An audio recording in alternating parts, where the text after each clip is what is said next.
job everyone sa unang araw niyo dito. Ngayon pwede na tayong kumain. Naku! Thank you, Lord! Kakain na kami. Wala munang diet-diet ngayon. Uy, pare ko eh. Ba't kinukompute mo? Calorie counting? Pati ba naman sa pagkain, may math? Amazing! Pabayaan niya na si pare ko eh. Ganyan talaga siya mag-alaga ng sexy body niya. Siyempre, kinikwenta-kwenta niya pa yan. Bale, 20% exercise, papawis, tas 80% nutrition yung kinakain natin. Oh, kita mo? Oh, gusto nyo, ha? You are what you eat. Basta kami, kakain na kami, ha? Okay, go! Tara. Wow! Sinigang sa miso, oh. Kung papalaban tayo ngayon, ano to? At teka lang, asa nga pala sila nanay? Si, Aling Tess, wala raw gana kumain. We, ano raw nararamdaman niya? Saka bakit si tatay wala rin? Parang kailangan ata nilang mag-decompress. Decompress. Decompress? Ano yun? Parang mag-unwind, mag-relax, release na stress, Yung hula. muni-muni. Di ka pa kumakain, pare ko eh. Pawis na pawis ka na. Oo nga eh.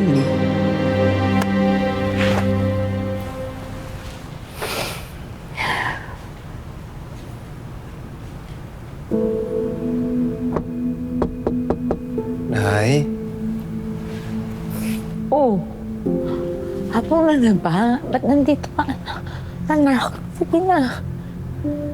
eh, paano ba naman ang makakain na maayos yan, Nay? Eh, wala raw kayo gana. Wala po ba kayo, Nay? Ano po ba nararamdaman niyo?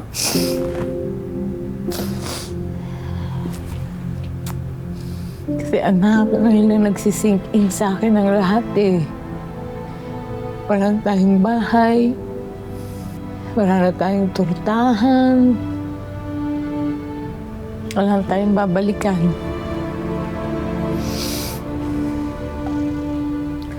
Ilang taon din natin itinaguyod yun, di ba? Alam mo, Mikoy, bata ka pa noon. Katulong na kita doon. Kayong dalawa ni Angelito.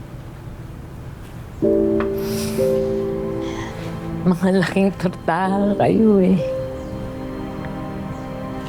Siguro naman, mamimiss nila yung mga torta natin, ano?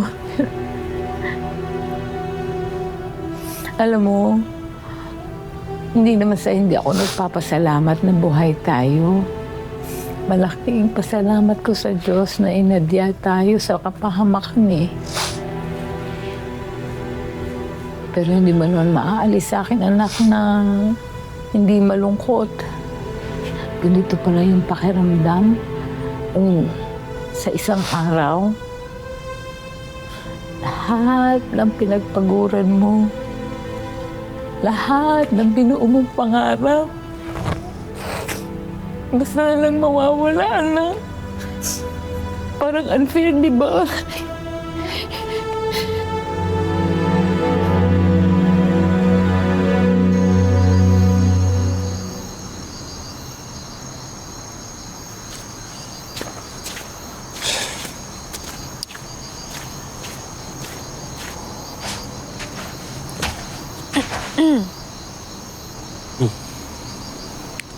Okay ka lang ba, Angelito? Okay naman. Kaso, hindi pa rin kasi may nagkakausap ni nanay at tatay eh. Pero, baka busy lang talaga, no? Marami lang talagang ginagawa, ganun. Exactly. Knowing your parents, ganun talaga yung sasabihin nila sa'yo. Pero, alam mo, ngayon lang kita nakitang ganyan. Praning na praning. Di nga ako sanay eh. Pero, baka nga naman talagang merited yung pag-aalala mo. Tama ko kayo eh. Parang unfair nga. Tayo itong nagpapakapagod araw-araw. Tayo itong lumalaban ng patas sa buhay. Tapos, tayo pa makakaranas sa kaninto. Sorry po, Nay. Anak, hindi mo naman kasalanan yun eh.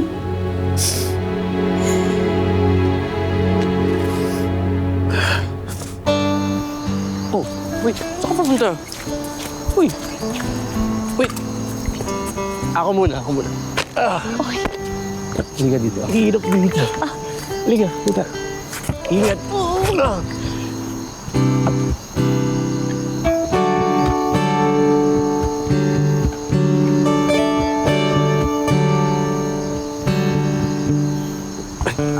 Teka. Grabe, no? Yan, para may ilaw tayo. Grabe, no? Kailangan pa talagang umakyat dito para lang magka-signal. Kinaya mo yun? Ako pa ba? Basic lang yun sa akin eh. Tingnan nga natin kung merong signal. Ito. Kala ko ba signal spot to? Ba't parang wala pa rin? Wala pa rin. Angelito, patience and silence are the key to success, okay? Okay. Masyado kang mainipin. Magtiwala lang ho tayo, Nay. Natatalo din natin. Pwesa naman sinikato ko yun. Lalo na yung Lamorte Bianca na yun. Dahil tayong lumalaban magkakasama, makakaahon tayo mula rito. Salamat. Pagkatapos ang lahat ng to, Nay, promise, ang pangarap yun ang bubuhay natin. Salamat, anak.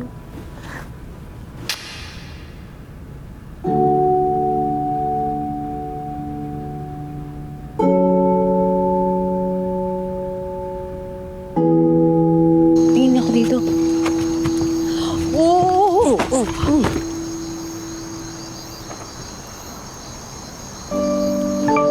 Ayan. Wait, ako rin. Eto, wala pa rin sa akin eh.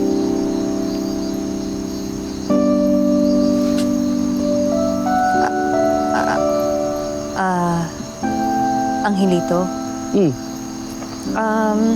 di ba sabi mo sa akin na busy lang yung mga magulang mo? Oo. Tapos, sabi mo rin na marami silang inaasikaso. Oo. Sa tingin mo kaya, ano kaya yung pinagkakabisihan nila bukod sa pag-aasikaso sa tortahan? Ano yung ibig sabihin? Ano kasi, Ano ba yan? chinek ko kasi yung Facebook page ninyo. Tapos, ayan, ang daming comment. Oh, unang-una, eto pakinggan mo mabuti. Sabi niya, huling torta ko na pala, dapat dinamihan ko na yung order ko. Ayan pa, ito pa Magpakatatag po kayo. God bless. Oh, di ba? Ito pa. Sabi niya, mamimiss ko po yung torta ninyo. Mag-iingat po kayo parati. Ano Ang dami. Dapat managot yung gumawa nito. Hustisya. Hustisya? Ano kaya nangyari? Alam mo, yan ang dapat nating alamin.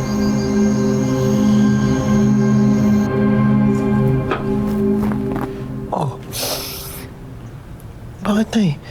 Parang stress ka pa rin. Paano naman kasi itong tatay mo eh? Makapasaway.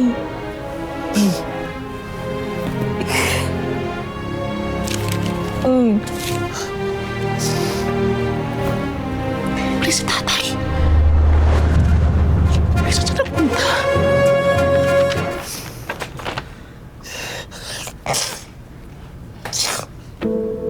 Tess, Mikoy, pasensya na kung di na ako nagpaalam. Wala nang mas importante pa kundi siguraduhin matatapos natin ang misyon na itong nang buo tayo at magkakasama. Huwag yun na rin alalahanin pa kung paano ako nakatakas. Huwag yun nang i-visualize. Ang dapat yung alalahanin ay ang kapakanan ng bawat isa sa safe house. Mikoy, nung panahon may nagmamanman sa bahay natin, ang mga tropa pips mo ang nag-volunteer na magbantay sa bahay. Nagpatrol araw-gabi. At ngayon nararapat lang na suklian natin sila. Hindi na sila iba sa atin. Okay po, Tay. Ako na po bahala sa tropa, Pips. Very good. Ikaw na rin magpapasensya sa mga kakulitan nila. Tess, mahal ko. Naunawaan ko ang nakakalugmok ang mga nangyari sa atin. Hindi lang naman kasi bahay o tortahan ang sinira, pati na rin ang mga di mapilang na alaala at pangarap na doon natin binuo. Pati ako nalulungkot. Tahan na mahal. At dahil parang automatic ng mga luha mo. Bago na lang kakalimutan ng ulam ng tubig, ha? Kailangan mo mag-hydrate. Sa kabila ng mga pagsubok, kailangan natin kumilos. At habang may inasikaso ko para sa ating lahat, ipangako niyo ang aalagaan ninyo ang isa't isa. Mahal na mahal ko kayo. At sinisigurado kong nalalapit na muli na mabubuo tayo apat. Kasama si Angelito. Ang mahihiling ko lang sa ngayon, magtiwala sa isa't isa. Dalang nagmamahal ay nagtitiwala. Nagmamahal, Mario.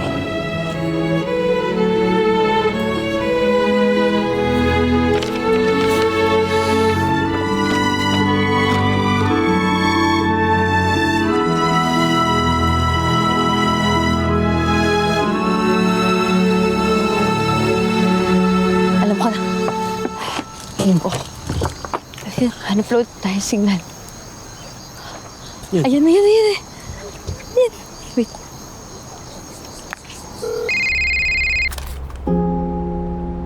Sophie, tumawag ka. May emergency ba? Bakit hindi? Nakakaabala ba ako? Siguro may dinidate ka na, no? Aminin mo. You think I still have time na nakikipag-date? Okay. Huwag na tayo paligoy-ligoy pa. Go straight to the point. Bakit ka tumawag? Okay, fine.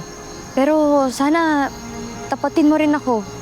Daddy sir, ano ba nangyayari sa mga pinagpala? Bakit temporary close daw yung tortahan? Okay lang ba sila? Hello? Daddy sir? Yes, nakikinig ako. Daddy sir, nakakapagtaka lang. May nakita kasi ako sa Facebook na ang daming comments na parang may masamang nangyari na sinasabi to na parang may kailangang managot.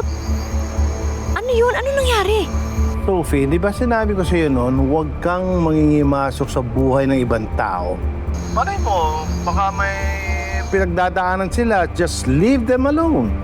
Daddy sir, parang pamilya ko na rin sila. Valid naman siguro tong concern ko, di ba? At saka kaya ako humihingi ng info sa'yo kasi baka meron kang idea. Baka may alam ka tungkol sa pinagdadaanan nila. Sophie, hindi ba sinabi ko rin sa'yo that my work requires utmost confidentiality? Gets ko naman yun, Daddy sir. Pero gets rin kita eh. Lalo na kapag may tinatago ka sa akin. Like, right now. Come on, sorry. Walang patutungan ng usapan to. Okay, busy ako sa opisina. Saka na tayo mag-usap kapag hindi na ibang pamilya ang gusto mong malaman. Okay? Sandali. Daddy sir. Ano daw? Alam mo, Angelito, may naamoy ako eh. Something fishy. Listen carefully. Huwag na huwag kayo magdadivulge ng any information kay Sophie. Kilala ko yung anak ko. Very resourceful yan. Hindi niya ako titigilan at hindi rin kayo titigilan. Kami po bahala, sir. Copy, sir.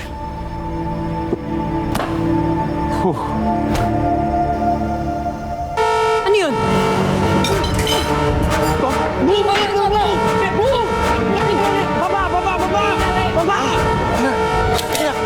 Bakit may alarm? Koy, tago! Baba! Nay! Nikoy, ano ba? Nikoy, ano ba? Mikoy, delikado yung ginagawa mo ba? Pwede ba? Teka lang kasi. Babaan niyo muna mga baril niyo. Feeling ko talaga, si Kiara talaga yan, okay? Eh di ba nga wala nga siyang cellphone? So paano tayo makakontakt, di ba?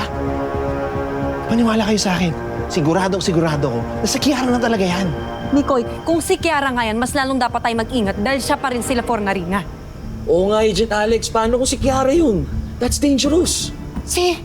Pati si Kokoy naniniwala sa akin, oh. Kaya pwede ba? Iba pa niya ng mga baril nyo? Ano, Bok? What's your order? Mikoy, I'm ordering you to step out of my way. Alex. No, Mikoy, Mikoy. that's an order. Back! I'm home. Sabi ko sa inyo, eh. Sweetheart, you're back. Yes, I'm back. Pero bakit may mga baril? Ganito na ba mag-welcome back? What happened? Di naman ako ganun katagal na wala, ha? Alam mo na, preventive measures. Preventive measures? What? For me? For me to do what? Preventing you na tumakas ulit.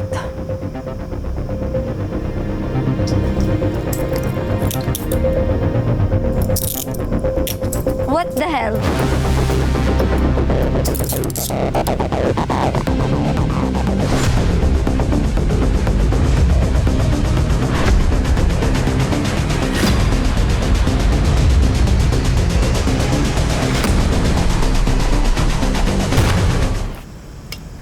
O yan, sweetheart. Sumubo ka muna. Ito. Ano, okay ba? Masarap? Gusto mo ba sausawan? Extra sili, extra kalamansi? Okay na to, sweetheart. O, sige, ito. Kumain. Minom ko muna. O, may maraming yelo yan, tsaka slice of lemon. Uy! Okay na ba? Grabe, no? Sa nipis mong yan, lakas mo pala kumain. Kayang-kaya niya busis ang bandehadong kanin. Paano pa kaya tayo? Ano ba kayong dalawa? Kahit pagsamahin tayong tatlong, kayang-kaya tayong pataubin yan. Ano ba kayo? Kiara, buti naman at nakabalik ka na. Kamusta ang mama at papa mo? Papa na po yung nakausap ko. At saglit ko lang siya nakausap dahil well secure area.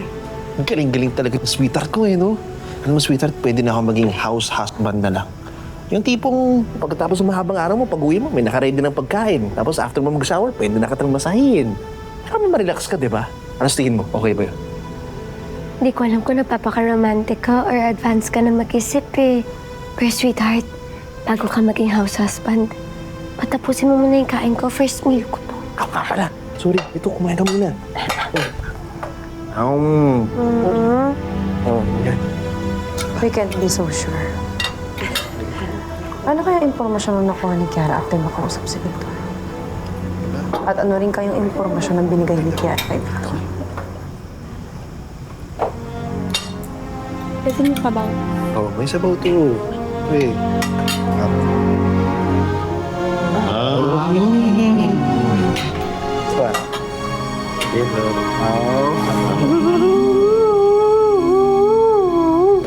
Sir, latest update from the safe house. Nakabalik na po si Kiara. Good to hear. Pero syempre, dapat full briefing early in the morning. At kailangan ma-interrogate agad si Kiara.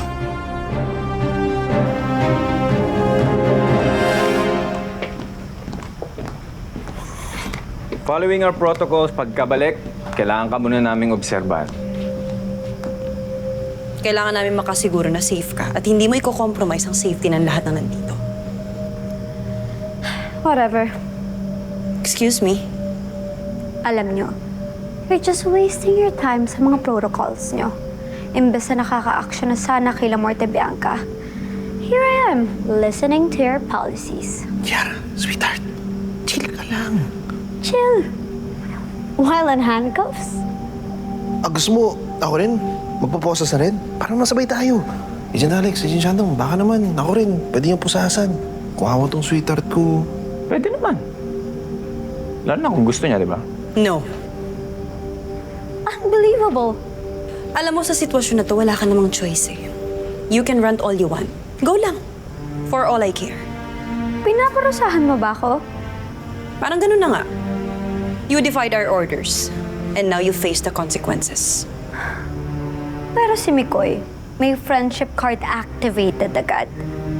Huh. Well, government agency nga kayo. It's not like that, Kiara. Order to mula sa headquarters. And we are told to keep an eye on you. Dahil kakabalik mo lang, kailangan namin siguraduhin hindi mo kami papahamak. Agent Shannon, Agent Alex, baka naman, you can give Kiara a chance. No. I'm not giving two of you any chances. And I am not taking any more risks. Hindi na pwedeng tumakas ulit si Kiara at hindi ka na pwedeng sumama ulit sa mga plano niya. Nakala ko pa naman national security level yung issue na to. Dami mas exhaust always. Hindi yung old ways pa rin kayo. Alam niyo ba sa pagtakas niyong dalawa, we were few inches away of being fired?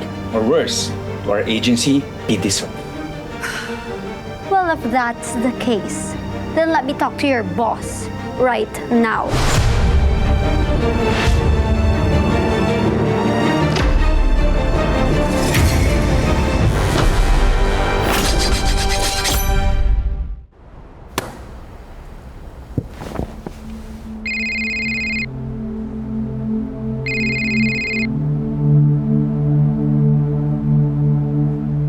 It's true.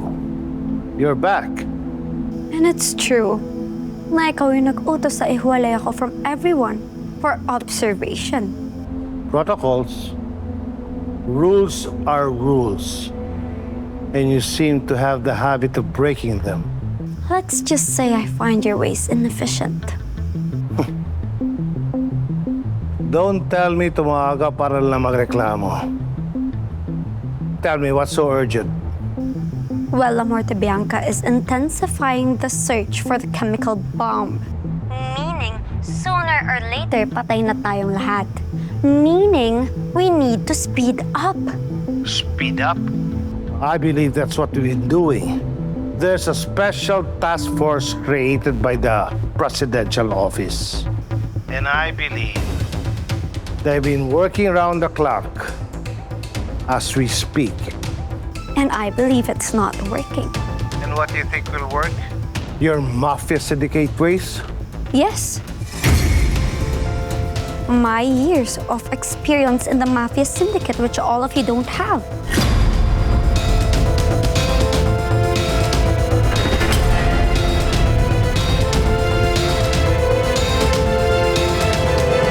Carry this sense of calm with you as you step off the mat and into the rest of your night.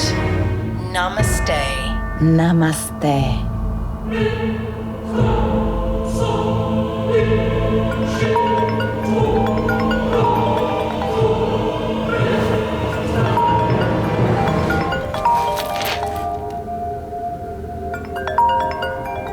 Sally, answer the phone. Good evening, ma'am. We got a short list of the islands where the bomb could be. This has been verified by researchers. We can go immediately.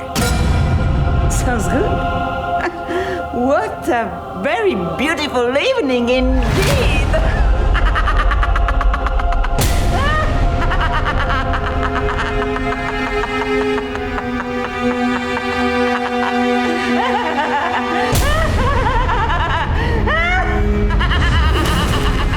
Knowing Amor de Bianca, she's maxing out all resources possible. The Waka Waka Initiative is her master plan. And to counter that plan, we need a team na tututok sa kanya.